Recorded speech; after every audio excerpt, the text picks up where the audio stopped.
안녕하십니까. 계속해서 광주 전남권 뉴스입니다. 오늘 오후 6시를 기준으로 광주 지역에서 코로나19 확진자 12명이 추가됐습니다.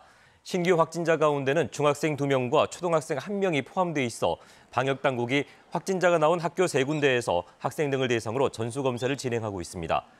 또 광주시 서구 소재의 대기업 공장에서도 확진자가 나와 방역당국이 접촉자를 파악하고 있습니다. 오늘 전남 지역은 여수에서 3명, 광양과 목포에서 각각 2명, 순천 1명 등 모두 8명이 확진됐습니다. 코로나19 백신 1차 접종을 마친 경찰과 간호사 등이 잇단 확진 판정을 받아 방역당국이 심층 역학조사에 나섰습니다. 광주시는 광주 지역의 한 경찰관이 지난 3일 아스트라제네카 백신을 1차 접종했지만 최근에 두통 등의 증상을 보인 뒤 코로나19 확진 판정을 받았고 또 지난 3월에 백신을 1차 접종한 광주의 한 간호사도 확진됐다고 밝혔습니다. 이에 앞서 광주에서는 백신 접종을 마친 119 구급대원이 자신이 이송한 응급 환자의 보호자가 확진된 이후 확진 판정을 받기도 했습니다. 광주시는 항체 형성 여부나 시기는 개인마다 다를 수 있다며 2차 접종을 마칠 때까지 방역수칙을 준수할 것을 당부했습니다.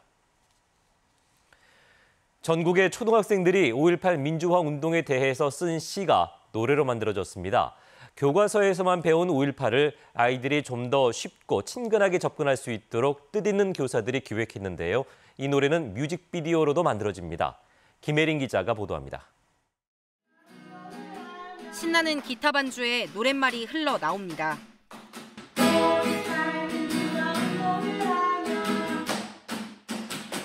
이 노래의 가사는 초등학교 4학년 진승현 군이 쓴 5.18 민주화 운동이라는 시에서 가져왔습니다. 승현 군은 시를 쓸 때까지만 해도 5.18 민주화 운동을 축구, 농구와 같은 운동 대회쯤으로 알았습니다. 그런데 5.18에 관한 시를 쓰고 노래로 만들며 5.18 민주화 운동을 더 알고 싶어졌습니다. 관심이 좀 생겼어요. 5.18 민주화 운동을 위해 희생되신 분들 고마운 마음이 들었어요.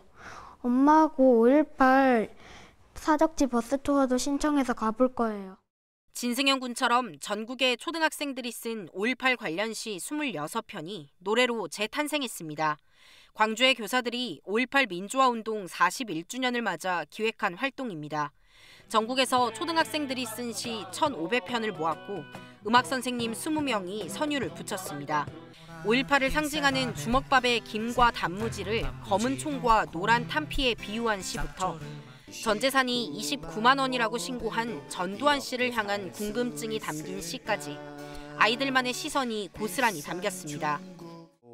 아이들이 제대로 알아야지 시 같은 것은 쓸 수가 있잖아요. 그러니까 좀 더 공부를 한 뒤에 완전 학습이 된 이후에 아이들의 시선으로 5.18을 어떻게 바라보고 있는지 그런 것들이 궁금해서 아이들이 쓴 5.18 노랫말 3곡은 음원 사이트를 통해 공식 발매됐고 뮤직비디오로도 만들어질 예정입니다. KBS 뉴스 김혜린입니다. 5.18 민주화 운동 당시에 성폭력 피해자와 수배자들도 국가 보상을 받도록 하는 법안이 국회 본회의를 통과했습니다. 국회는 오늘 본회의를 열어 사망자와 행방불명 등으로 한정된 5.18 민주화 운동 관련자의 범위를 성폭력 피해자와 수배, 구금자 등으로 확대한 5.18 민주화 운동 관련자 보상 등에 관한 법 개정안을 통과시켰습니다. 또 5.18 희생자의 형제 자매들이 공법단체 회원이 될 수 있도록 한 법안도 국회에서 통과됐습니다. 부동산 투기 의혹을 받아온 전직 공무원이 경찰에 구속됐습니다. 광주경찰청 반부패경제범죄수사대는 부패방지권익위법 위반 혐의 등으로 어제 전직 광산구 강부 공무원인 A씨를 구속했다고 밝혔습니다. A씨는 구청에 재직 중이던 지난 2017년과 퇴직 직후인 지난 2018년에 광산구 소촌산단 도로 개설 정보를 미리 알고 13억 5천만 원 상당의 토지를 사들인 혐의를 받고 있습니다. 경찰은 A씨가 매입한 토지를 처분하지 못하도록 기소 전 몰수 보전 조치했습니다. 앞서 경찰은 지난 9일 부동산 투기 의혹 수사를 위해서 A씨가 근무했던 구청과 광주시청을 압수수색했습니다. 광주경찰청 반부패경제범죄수사대는 농지법 위반 혐의로 프로축구 기성용 선수의 아버지인 기영욱 전 광주FC 단장을 추가로 불러 조사했습니다.